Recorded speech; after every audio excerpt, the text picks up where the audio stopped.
This morning, we have a great panel to talk about ghosts and spirits, and I'm going to let each one of them introduce themselves to you. We'll do what we've done before. I will ask them some questions. Apparently, Myke doesn't like to answer mine, so I may ask him to come up with some. He did not know that until now. And anyway, see what you get. So I will let him begin the introduction. Oh, okay. And you didn't know that rule that when you sit here, like on my left, No, you end up doing stuff for. I'm happy to be introduced. My name is Myke. I do military fantasy is what I'm known for. So if Harry Potter were to have joined the Navy SEALs instead of going off to Hogwarts, that's the kind of stuff I do. The best quote I've ever gotten is Black Hawk Down meets the X-Men. Which is from my friend Peter V. Brett, whose stuff you should definitely read. My books are Control Point, Fortress, Frontier, Breach Zone, and Gemini Cells, the most recent one, which is the one I would recommend you read first if you want to read the Javelin Rain will be coming out in March.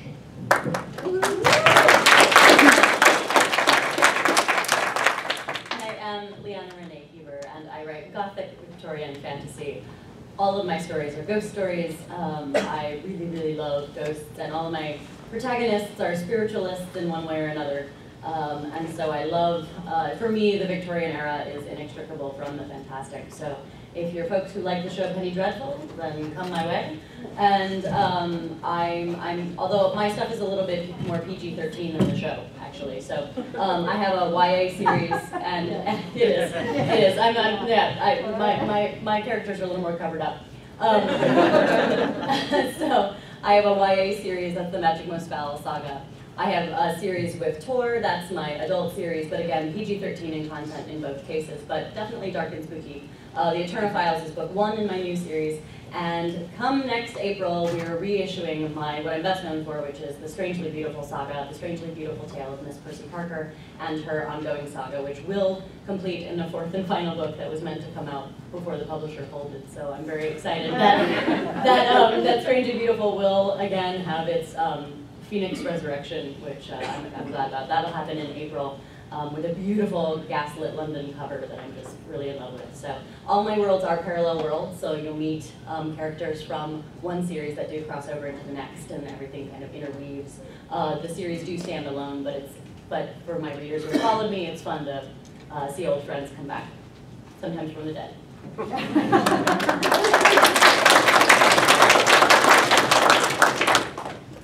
I am the exhausted, burnt-out shell of a man who works with David B. Coe and D.D. Jackson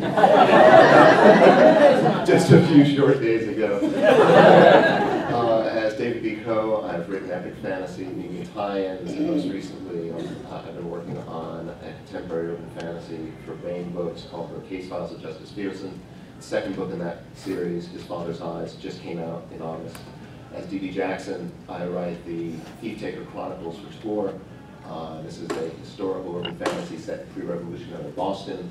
The 4th, and for now, final book came out in July. It's called Dead Man's Reach. And I'm currently toying with a new epic fantasy. And I have ghosts in way too many of my books. But it's great to be here.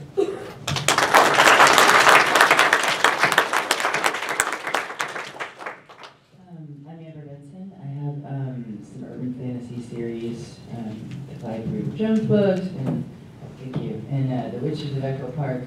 Witches of Echo Park doesn't like to stand up; it likes to lay down on the job. Tired like that. It's very tired. Yeah, the second burned out shell. And I have ghosts in a lot of the stuff I do. But I like to think that it's not the end, and the ghosts are just a continuation of what happens next. So. I'm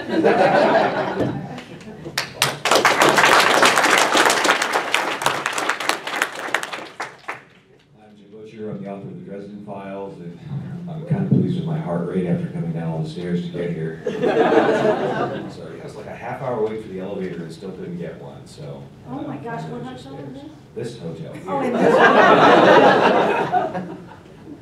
Oh my. That penthouse thing isn't looking so good now, is it? Are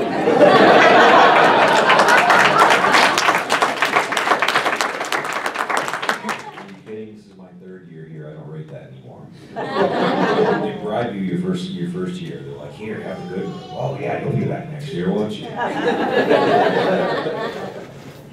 I'm Gail C. Martin. I write the Chronicles of the Necromancer series for Solaris Books, the Ascent of the Kingdom Saga for Orbit Books, and we look there's War of Shadows. Co-authored with my husband Larry and Martin, I write the steampunk series for Solaris Books, Iron and Blood. But for the purposes of this panel, it's urban fantasy, and that's my Deadly Curiosities series with a new book coming out in December, Vendetta. And you can find David and me in the author's lair at the vendor room after this as well. But plenty of ghosts in everything I write. And I've got caffeine, so I'm feeling fine.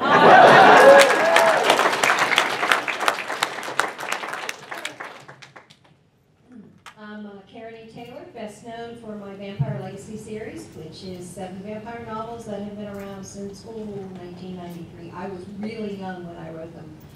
But this year I took a break from vampires, which is always a good idea, if they'll let you.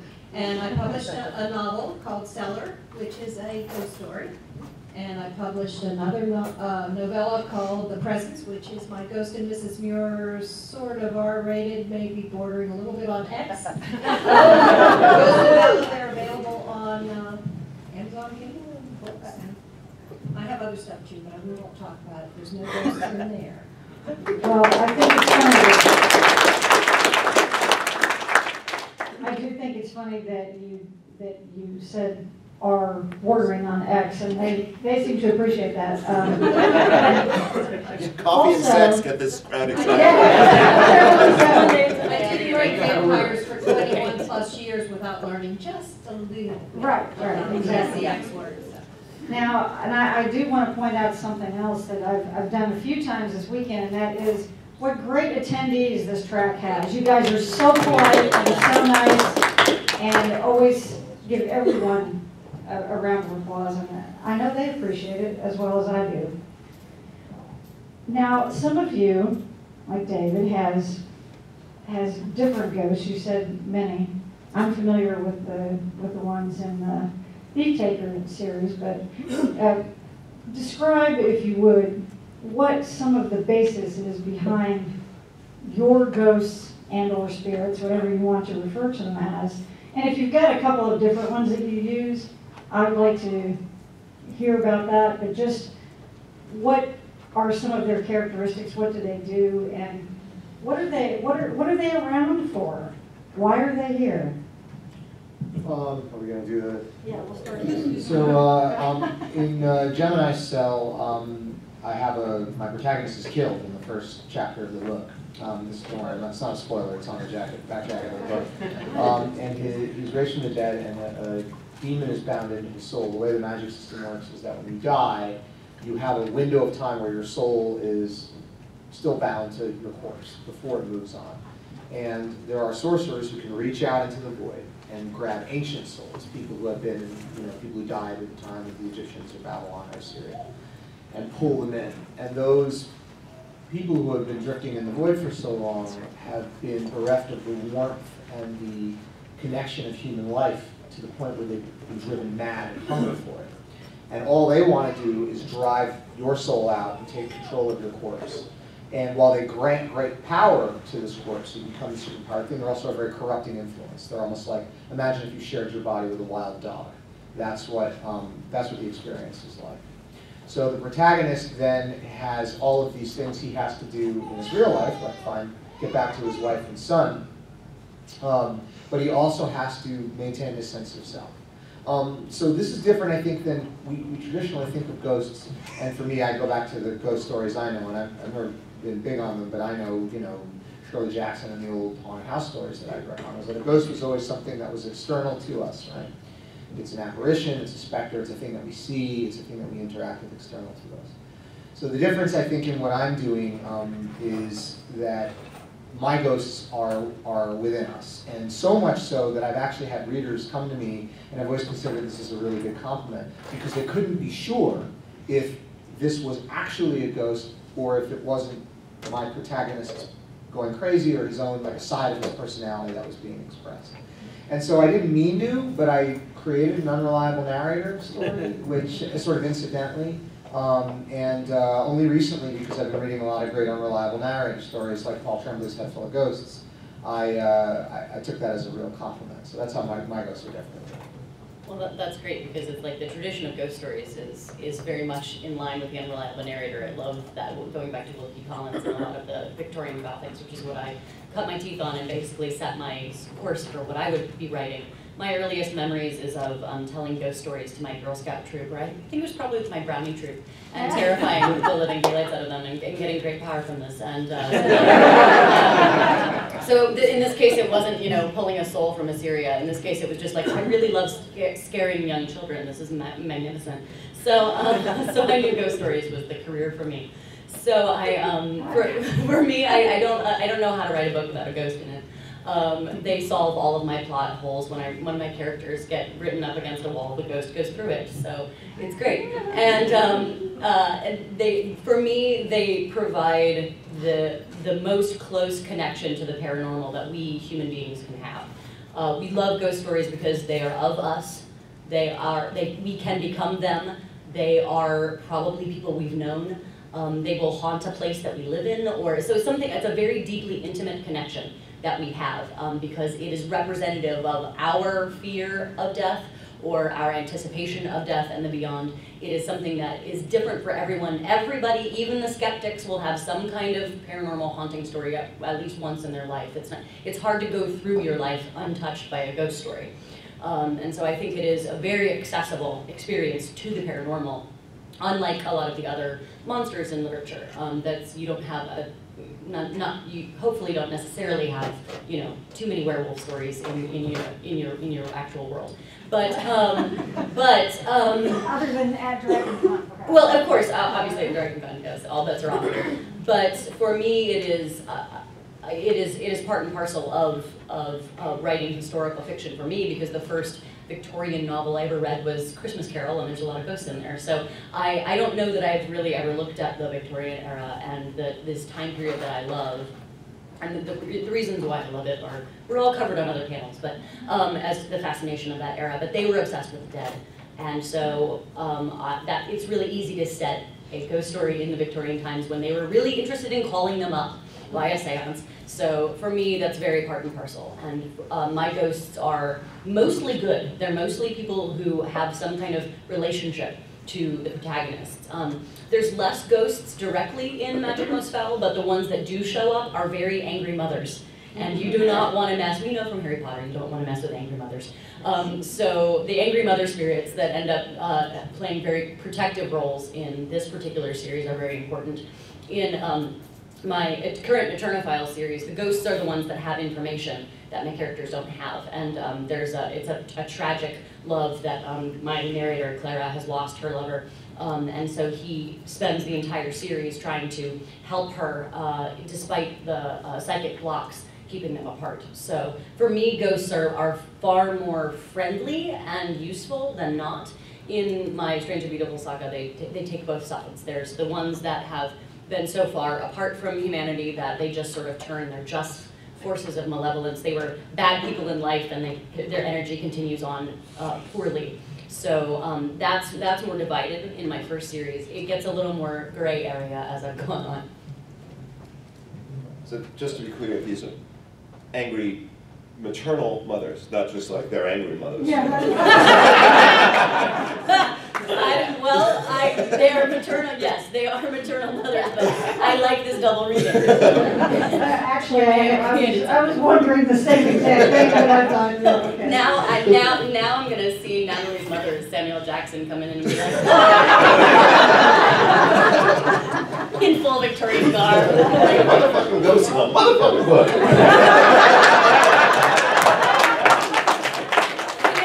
That's going to be like my cover quote by D.B. Jackson. I'm going to tell Tora, I'll be like, I have a cover for my next PG-13 book. It's just a whole bunch of asterisks. D.B. Jackson, best-selling author.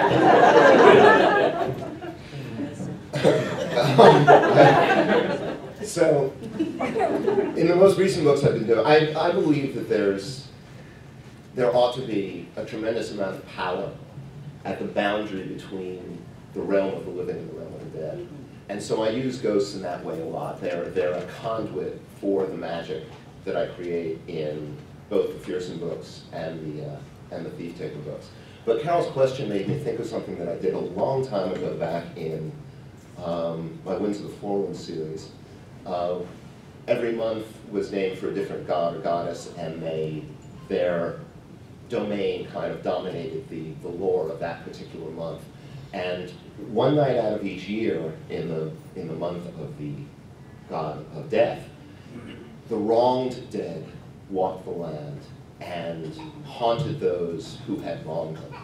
And so I wrote a chapter early in the second book from the viewpoint of an assassin who would retreat to one of the temples for what was known as the excoriation, when all the wronged ghosts would come to him and scream at him for the entire night, berating him for what he did to them and their families. And if a human reaches out and touches one of the ghosts, he breaks that barrier and he is taken. And so they crowd in on him, and he just has to take it and curl in on himself and not move. And it's to this day, it's one of the most, it's one of the most fun scenes I've ever written. And That's scary. I mean, Yeah. seriously. That's amazing. Yeah, that's awful. Yeah. You're a terrible person. thank you.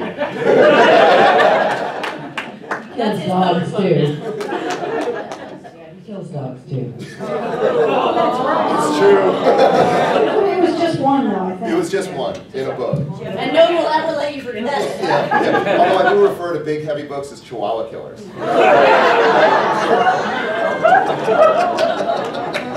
You are digging yourself a hole now, David. Ship sail. This shell of a man is digging a large hole. 50 Amazon reviews, dog killer, dog killer. They'd be like, the book's okay, but he's a dog. This will be your camera. In this series that won't stand up, so now I've got some cups behind it. Some cups behind it. I have these they're witches in the book, Witches of Echo Park. It's the name.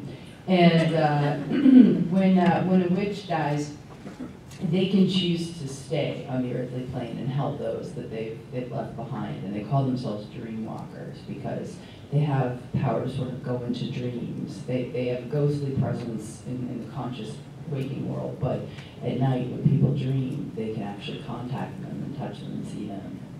So I wanted to do something fun like that. So that's the ghost I have. So they're half ghosts. They're like dream walker ghosts. In the Dresden Files, ghosts are something that exists separate and distinct from the soul.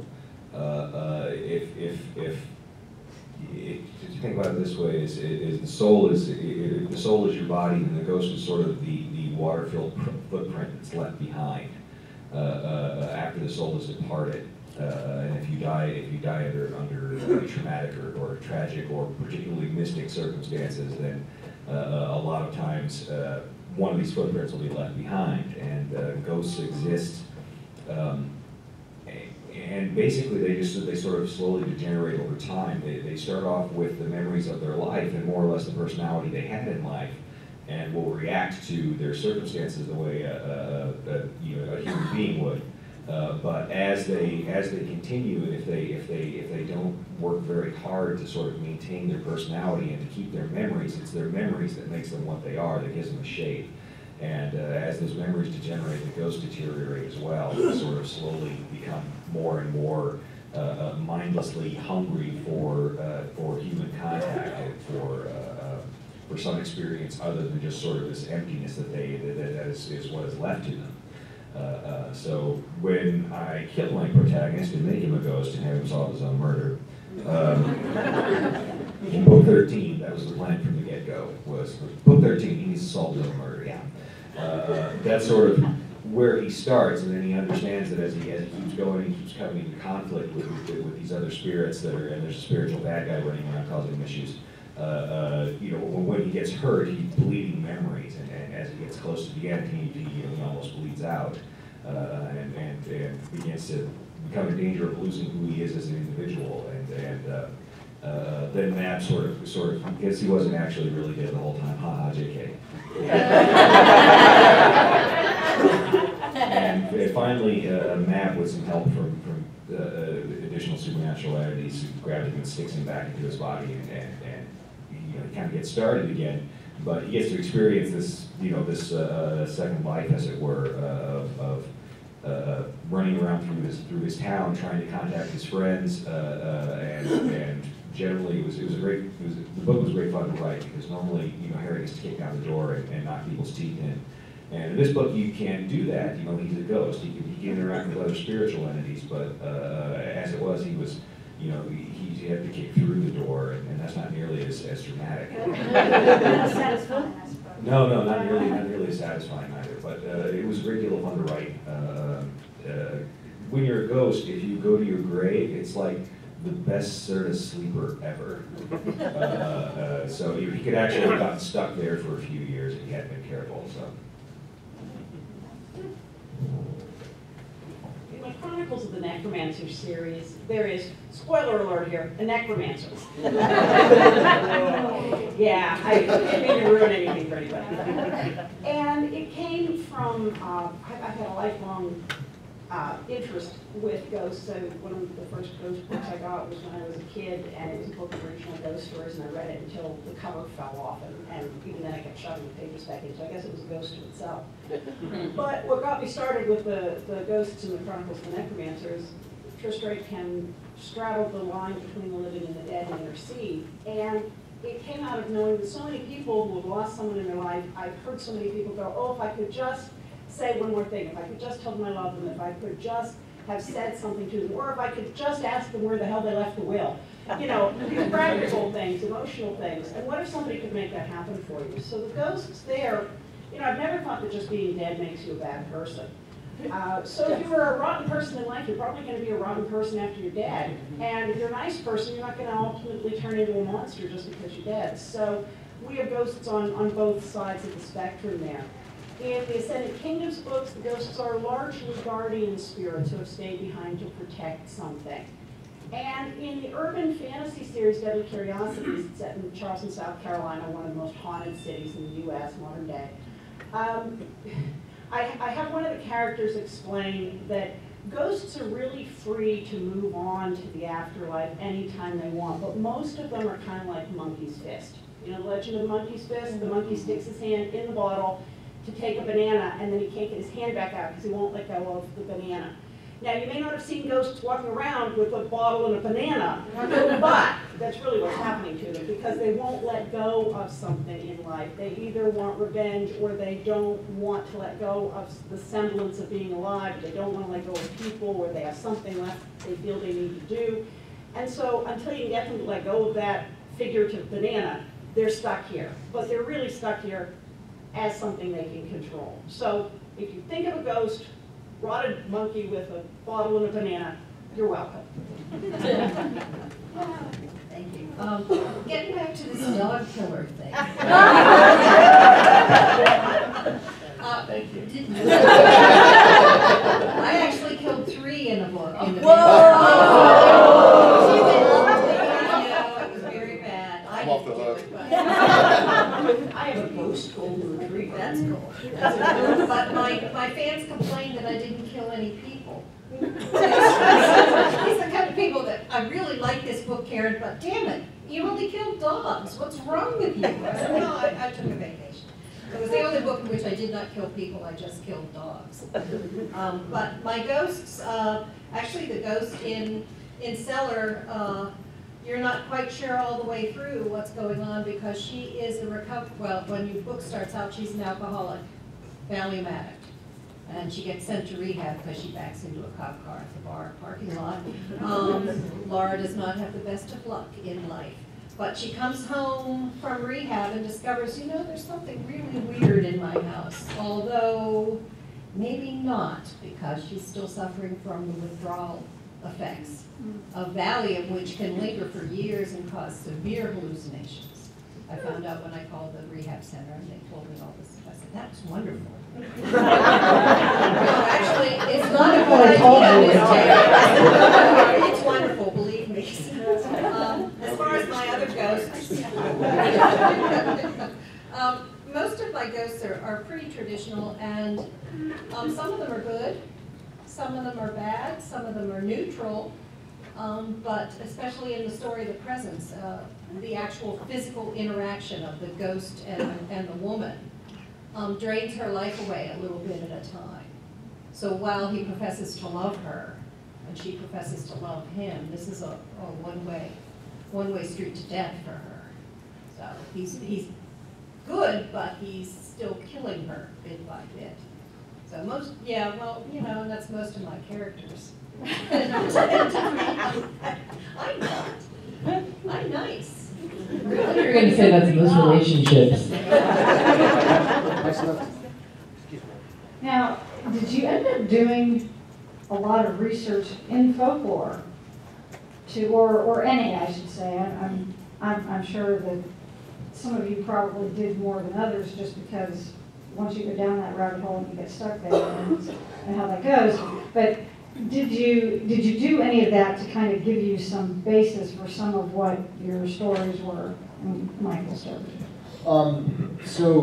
Yes, but not in the way you think. I've always been a firm believer that, and this actually comes from it comes from my own thinking, but George R. R. Martin best put it to words, where, I don't know if anybody has remembered this interview where he talks about making every single person in his stories a character. So he talks about a serving page at a medieval feast, who's just walking on screen to serve food from a platter and thinking through this person's story, who are they, who are they, where are they from. Now obviously that's very time consuming, and most of it can't go onto the page, right? Because we don't come to a story to follow every single character. But he believes, and I also agree, that if you as the author take the time to do that, that flavor will work its way into the rest of the story, and that will make a more satisfying experience. You have to be careful about what we call mission creep in the military, but as long as you're on top of that, it really is worth doing. And this is certainly the case with ghosts, is that one of the things that every single panelist has talked about is that the ghosts are performing a function in the story. They're either, Leanna Hieber said it best, they're either, they're giving information, they're providing a threat. If you think of Heart-Shaped Box by Joe Hill. But one of the things I admire, and Heart-Shaped Box is a great example, is that that ghost was a person, and that person has motives, and those motives have been explored and fleshed out and thought of in a way that have meaning and resonate. So that it isn't just a mustache-twirling bad guy or just a vehicle for conveying information.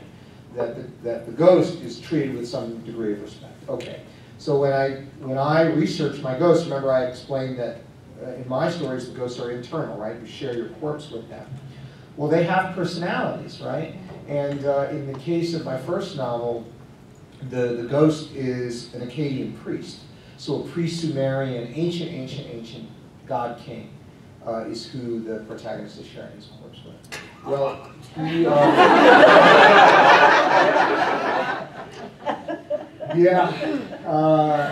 so I had to figure out what this guy wanted, and my protagonist is a Navy SEAL.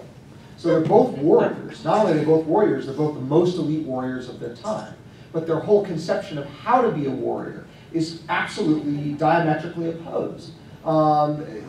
This ghost that my protagonist shares his corpse with doesn't have any idea about professionalism, doesn't have any idea about teamwork. His is all individual valor and individual heroism.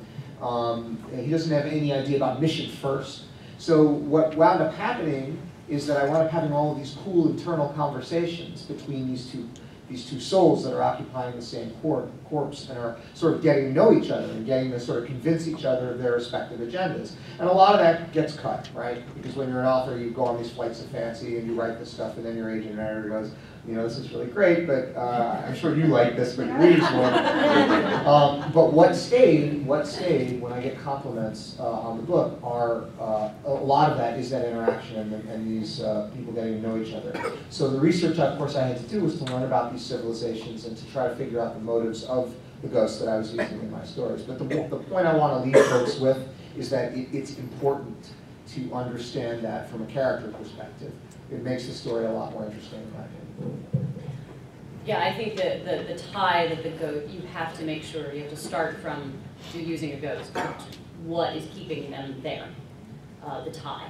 And it's easy shorthand when it's a relative to a character who is, you know, so it's a relative to a protagonist, or if it's someone in their world. In the case of My Strange and Beautiful saga, Percy Parker is very alone. She's an albino girl in Victorian England, so she's shunned and she's in a nunnery, and she has nobody to talk to but the ghosts, so that she sees and she hears and that she sets to rest. But every time she sets them to rest, she loses a friend. She's very lonely, and it's kind of a beautiful, bittersweet, sad thing. I made sure in that particular series that once she gets to London, every single ghost that I talk about outside the academy that she attends, all of the external ghosts that my Ghostbuster characters are busting are actual London ghosts, are you know, have been many researched and written about for, you know, as long as they've been there. So I made sure that all of my London haunts are actual London haunts, and so that my characters have, oh, Oliver Goldsmith's head is floating about, you know, about the pub again kind of thing. Like it's sort of shorthand, and they just have to go like settle it down. And then, you know, and then, you know, which is great because then I get to thread a little bit of English history there, and it helps my world building of the setting of it.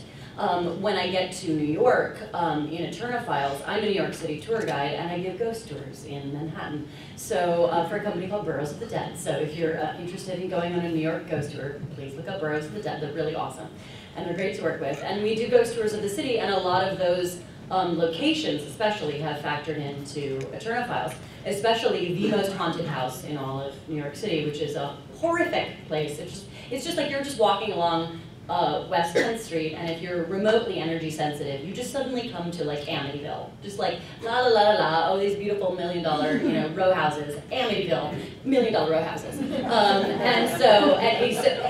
doesn't necessarily look at all out of place until you really kind of start to take a look at the building, and it's just creepy.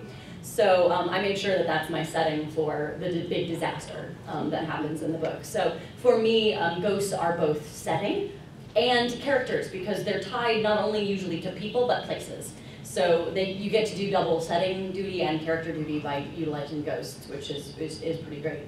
And so for me, that's the research was in, you know, it's great. I love reading ghost stories, so the bulk of my research is reading just about every ghost story I can get my hands on, because even if it's not, you know, if it's a ghost story from some other location, well, I can still use the basic principles. Because that's the other great thing about ghosts, is that they do a lot of different things. You have a lot of different ways that ghosts manifest. You've got orbs, you've got poltergeists, you've got you know, psychic imprints, you've got all these different ways, and they're as individual as we are as humans.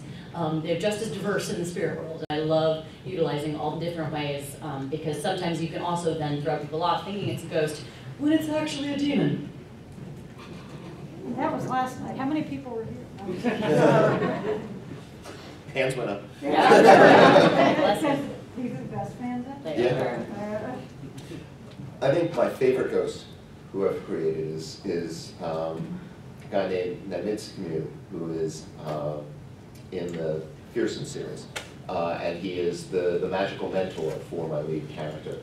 And he's of the Ashiwi Nation, the Zuni Nation, and he's from the Kanaya-Kwe clan, which is the water people who have been extinct as a clan for thousands of years. And what I like, one of the things I like, he's a fun character, and he's got a really dry wit, and he keeps my character on his toes. But he's made, because he's from the water people, he manifests as a water ghost. He takes the form of a man, but he's entirely made of water. And so when his moods change, the descriptions change. And when he's not angry or he's in his natural state, he's like crystal waters in a stream. But then he roils when he gets disturbed. He roughens like a sea. And the series is set in the desert. And so all the evil imagery tends to be heat, aridity, a lack of life, and all the positive imagery tends to be tied to Namit and his waters and the healing touch and the bringing of life to dry land. So he's just a really fun character, and he works on several levels. He's important to the story. He's an important foil for my character, for my protagonist. He's imagery and thematic, and he's, I mean, in my mind, he's beautiful. I can picture him, and he's just this gorgeous creature. I get sucked down the research rabbit hole all the time. Sometimes I just end up in the dictionary for a long time, looking from word to word. But I think for me, when I sit down to like write like a ghost kind of scenario, it's less about like doing actual physical research, going into books and looking stuff online, but more along the lines of going back to like experiences I've had where things were weird and felt funny and trying to recreate those. There's a house in St. Louis called the Limp Mansion. If you've ever heard of it, the Lavender Lady, her ghost lives there. I think it's a bed and breakfast now, but it used to be a private. It's a big draw, seriously. And I remember I was like a teenager and we went there, and I remember like walking through the house, and they were actually prepping it to become a bed and breakfast. It had been a private house until then, and we like were walking around, and like this feeling of pressure, of it being hard to think, and this feeling of weight settling on you. And, you know, I don't know what that is 100%. I just know that it felt weird and uncomfortable, like there was just something. And so I always want to, like, recapture that when I'm writing something that is unsettling, because I want you to feel how I felt. Because, you know, I like to pass those horrible feelings along to the next person. You're welcome.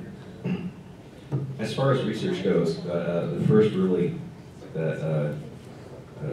writing research related to awesome ghost I came across was actually one of the United States' oldest vampire stories. The original vampire stories in the United States were much more closely tied to ghosts than they were with any kind of animated corpse, the way they were in Eastern Europe. So the ghost of Mercy Brown was one of the first stories I came across. Mercy Brown was a young woman who died probably of consumption. But then her family began to have these experiences of Mercy returning and lying and getting in bed with somebody because she was too cold. And as they would have these dreams or these visions of this apparition, they would also take sick and slowly start to die off. And they buried 2 or 3 kids in the family before they went and dug up Mercy and gave her the vampire treatment. Yeah, I mean, it was an extremely disturbing story because there are so many different elements, so many different prisms you can look at it through. None of them at all pleasant. And, but yeah, that was something that fascinated me a lot. And then so I had to start thinking when I was putting ghosts together for the Dresden Files, how do I how do I account for these various versions of ghost stories? The challenge for those books has always been to figure out how to include everything as part of the overall cosmos of what's happening. So it's always the fun part is trying to figure out how that fits in. And so it was like putting my ghosts together. I was thinking, okay, well, there's got to be for some of these ghosts this fundamental lack that they're trying to get fixed. So there's got to be a serious drive for ghosting to be able to have enough tangibility to be able to interact with the mortal world again in some way. And those that do are usually not very. People who are that driven are often run over other people in life, and in death it's worse. Death tends to, for ghosts, tends to magnify what they were in life. So somebody who was really fairly decent and just kind of, took care of people, wanted to live their life in life as a ghost, more than likely is just sort of living the quiet, pleasant life, hanging out their grave a lot in their awesome soda. But if you were a serial killer in life and you were obsessed with your experiences and your victims and gloating over your keepsakes from your kills, as a ghost, that translates into something much, much worse, and psychotic enough to continue doing weird and bad things. And the history of Chicago is replete with various serial killers, including children who were serial killers who drowned other children in the river because it was fun. Oh my God. Yeah. A 13-year-old brother and sister who were apparently sociopathic or psychotic, and they would drown immigrant kids in the river. Yeah, fun stuff, right? You can look up all of this kind of thing when you're a writer, and if that sort of thing doesn't make you horrified, and instead makes you go, ooh, you too could write novels.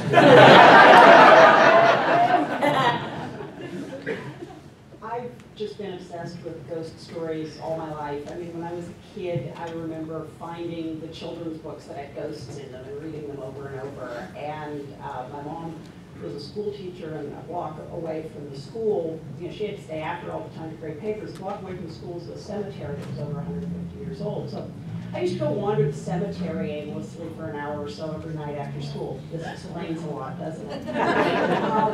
And what fascinated me were making up stories just based on the snippet of information on the tombstone, the epitaph, the dates. There are so many unanswered questions when you walk through an old cemetery. Why was this person this age? Ooh, look, there are 4 graves in a row that all have the same death date. What happened? Was it a fire? Was it an epidemic? I used to wander around and give them all stories. And when I go to a city, I absolutely love doing the ghost tours, looking at the haunted houses. My family is resigned to the fact that, oh, Mom's taking us through another cemetery tour, yay! But when you read the literature deeply, and I have an awful lot of friends who are sensitive psychics, clairvoyants. I'm hooked on all the ghost shows on TV. But you start to see a lot of patterns in the stories. The same stories show up told with just a slight variation from place to place to place. And that's where I look for the deep threads, because those stories are either being carried with people as they travel, or they are so intrinsically human that we think of them over and over and over again. And when I find those kinds of patterns, that's where I look for, how can I take that, how can I use that, because there's something that goes really deep in that trope. And so for me, the research is half the fun. Sometimes you sleep with the light on afterwards, but it's all good. I was always scared of ghosts. From the time I was a little girl, I was petrified. I couldn't watch a ghost movie. I was actually scared of a lot of things that now I kind of embrace them, but ghosts was the one thing that was my biggest taboo. We had a shiny guy in the attic. Shiny guy? A shiny guy. Oh. Yeah, it's a really long story. I won't bother to tell it, but needless to say, when I was grown up, I was talking to my brothers who used to occupy the room where the attic entrance was. And when they went away to school, we had a 3-bedroom house, so I had the room that should have been a closet. So when they went away to college, I moved to their room because it was bigger, and I moved out like 3 nights later because of the shiny guy. And my brother Dave said to me, "Why'd you move out?" And I said, "Because there was this thing in the attic." He said, "Oh, the shiny guy." We had never talked about it, but apparently all 3 of us knew about the shiny guy. It was this unspoken thing. So after the shiny guy, I kind of stayed away from ghosts. Although currently I live in a condo that I believe is inhabited by Dean, the former owner who died of emphysema, in the apartment. So he shows up every once in a while. You can smell the smoke. Yeah, it's kind of creepy. But I didn't do a lot of research on ghosts because lately in the past 10 years, I've just kind of gone into ghosts in a seriously big way. So I watch all the shows and all the movies and everything I can get my hands on. In this book, I did mostly my research on alcoholism and addiction because that was part of the story. And the ghosts in this book are relatively contemporary. They own the original farmhouse. Dolores and Bert Willman owned the original farmhouse, So which they they fell on bad times and they had to sell, but they kept, and they made it into a big suburban, which is very common in Pennsylvania and Pittsburgh, where I grew up. So this was actually placed in Pittsburgh in a house that I was living in at the time. which is a bad thing to do if you're writing a scary ghost story. And to write late at night. So I put my kids to bed, my husband would be sleeping, I'd be sitting in my little office typing away. Cat door would go. And I'd go, and I'd turn everything off and go to bed. So your research is personal, in other words. Well, and my freaking myself out. I'm really good at that. So. Well, I was actually just thinking, after hearing some of these stories, especially that Mercy Brown thing. Anyway, after hearing those, I was thinking, I wonder if this panel would have been more effective at 10 o'clock at night, but then nobody would have been able to go to sleep. That's what, I don't know. I'm just saying. We would also have been too drunk to be coherent.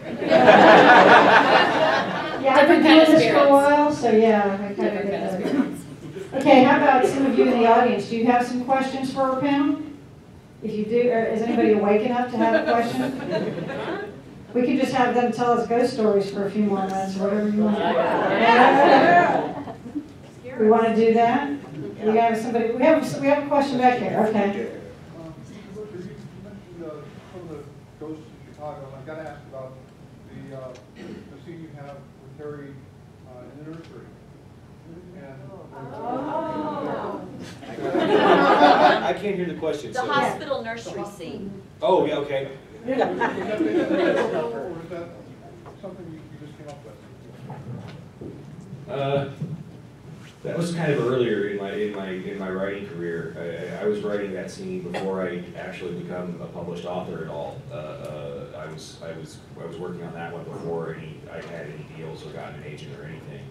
So I was writing about this ghost called Agatha Hagglethorne and things that were happening there, which is something I took from a Scooby-Doo episode.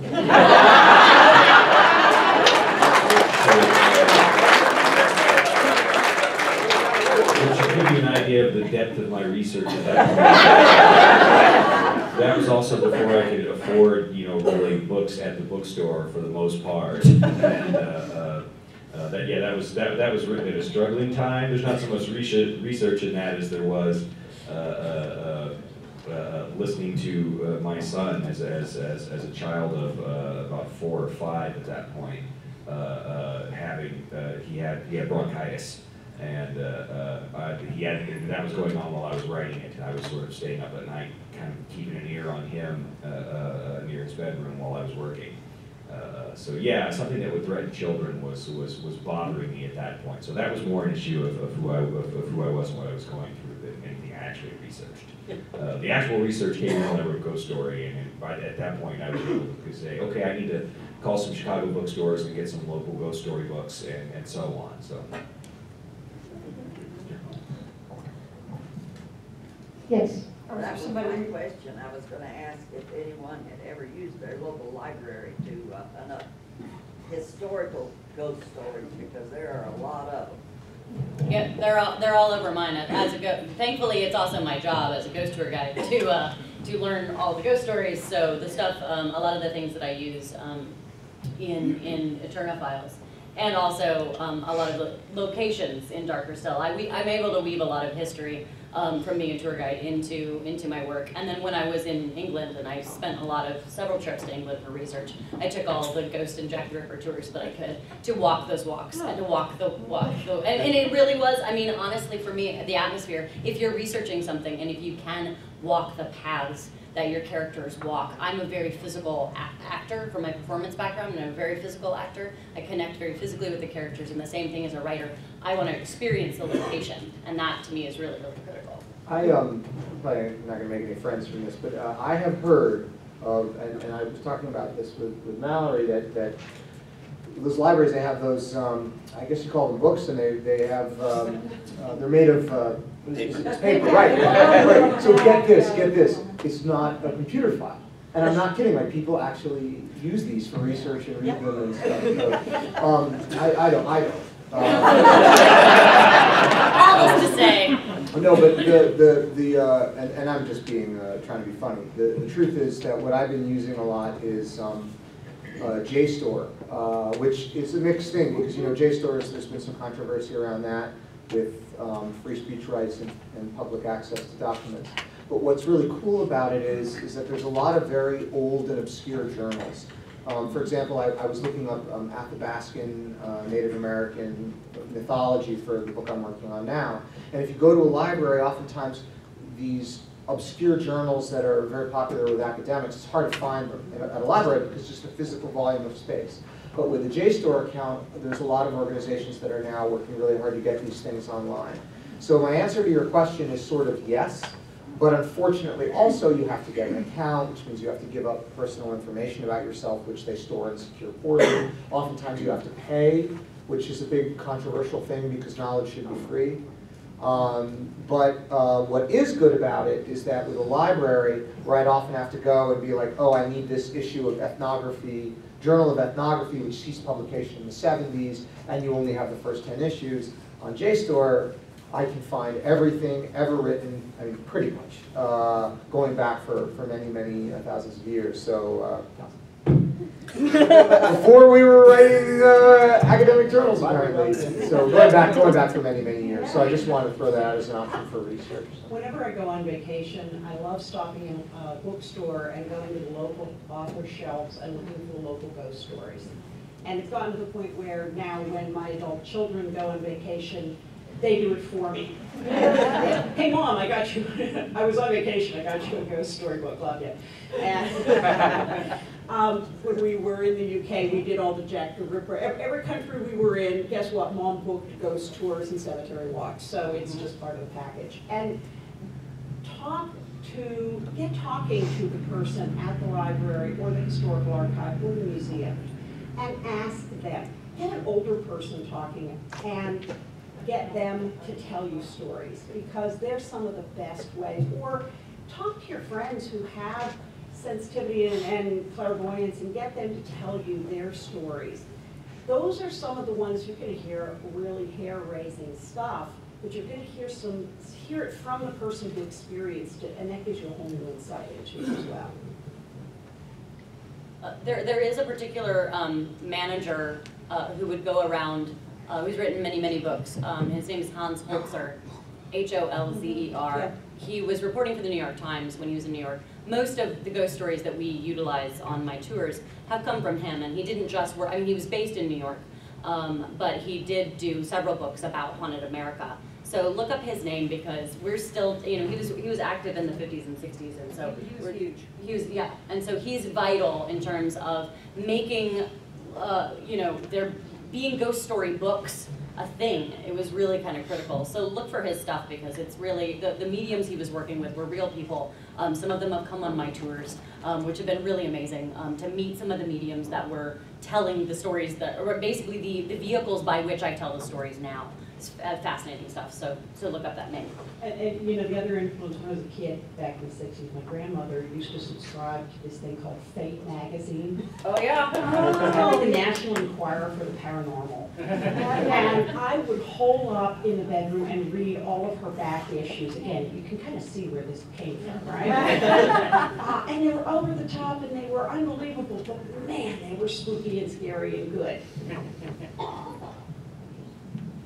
We have a giveaway, or we have a question with an umbrella. Apparently, is it like Mary Poppins has a question. I wanted to make sure you were holding it. It wasn't just, you know. No, it's not incorporeal. floating around. Okay, go ahead. But so my question is about how many of you actually believe in ghosts and supernatural phenomena? I can tell from a lot of what you said that I want to hear I'll send some your points way. of view and how that affects your writing. I think this comes from a career in law enforcement and the number of people who have told me that, you know, some supernatural event is actually to be blamed for what is really, you know, horrible human behavior. But no, I don't believe in ghosts at all. I don't believe in magic. And in fact, one of the things that I want to stress is that does not detract from my ability to be enchanted by it, nor does it detract from my ability to be enchanted by people who feel differently by it. And just because for me, look, if you come to me and say, hey, I believe in ghosts and therefore you have to give me money or let me not be prosecuted for this crime or whatever it is, we have a problem. But if you want to come to me and tell me a story about how you experienced the ghost, I'm delighted to hear that. and always enjoy those kinds of things. I'm not convinced by ghost stories, but I'm hedging my bets just in case. I think there is so much out there that we don't understand, that we don't have answers for. I mean, you can look at it in the sciences, just like there are things that are happening. You look at physics, you look at, there are things that we cannot explain. So I like to think that all these feelings, these extra sensory perceptive sort of talents, I think they're valid, and there are things out there that we can't explain, and maybe down the line we'll have an answer for it. But there's probably a logical reason why these things exist, and hopefully we'll figure it out. But I think there's more than we see around us with our five senses. Personally, I'm a big subscriber to the great philosophers Yakko, Wacko, and Dot. Yes. We like to say it's a great big universe, and we're all really puny. We're just little dots about the size of Mickey Rooney. And the thing is that they'll go on and on about how big the universe is. It's a big universe, and we're not. And I think one of the fundamental flaws of humanity as a whole is arrogance, is thinking that we are incredibly much more significant and knowledgeable than we are. So anytime I hear a theory that says maybe we don't know exactly what's going on, I'm usually going, yeah, that's probably true. Because not only are people kind of dumb enough to really think that they know everything, they're dumb enough to not even be willing to acknowledge how dumb they are. So that is sort of my stance when it comes to the supernatural things. And there's a lot of stuff I'll look at and go, I'm skeptical. And other things I go, gosh, I just can't explain that one. We'll see what happens when it happens to me. And when it has, it's been extremely unsettling until I came to the realization that this is not supernatural stuff that's happening. It's natural stuff that's happening. We just don't get it yet. So. I can't personally prove or disprove the beliefs about the supernatural. I know a number of people who I have seen make comments, insights, and predictions that I can't explain otherwise. I have had friends recount their personal experiences to me that I don't have a good explanation for, and I don't discount the validity of what they've told me. So I'm willing to have an open mind on it. I think there's certainly some outright frauds, but there's some other stuff that I can't explain. I haven't heard a good explanation for it, and I'd rather leave it open than debunk it just so I have the confidence of false certitude. So I'm okay with leaving that in gray area. Well, between Dean knocking stuff off the walls in the condo and a shiny guy in the attic, I'm unfortunately pretty much a believer. Yeah. I think healthy skepticism is good, but when you've had experiences, then you've had experiences, and so yes. Yes. We do have a giveaway of an audio, a couple of Myke's books. Yeah. It's just the ride home. For those of you who drove. I'll give away. Oh, okay. Well, we'll have two giveaways then. Well, the first one is going to be, look at the top of the right-hand leg of your chair for a green sticker. And then the other person, who's got a birthday this week? Oh, I Karen. We have a blue sticker again. No, blue doesn't count. It's got to be green. Sorry, but this is my system. You can see Karen. Does nobody have a green sticker? They might not be sitting in seats. Oh, right there. All right, we got it.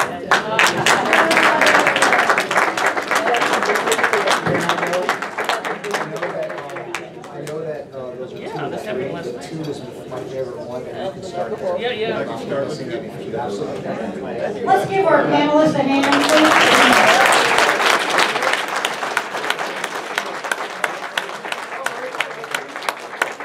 I got all of you in one place. I want to thank you for this weekend, and I do want to thank guess it started, well, yeah, I guess it's been a weekend, right? What day is this? But I do want to thank you for each of you for your participation on this track. I really do sincerely mean that. And we've had a great time. Thank you. And also, I hope that you don't hate me for doing it at 10 o'clock in the morning. So in any case, thank you very much. And we do have another panel starting after this. If anybody, I can give you guys maybe about 3 minutes if you're trying to talk to somebody, or those of you who won books want to get them signed. But we really do need to clear out, and some of us have to go upstairs to do something too. So.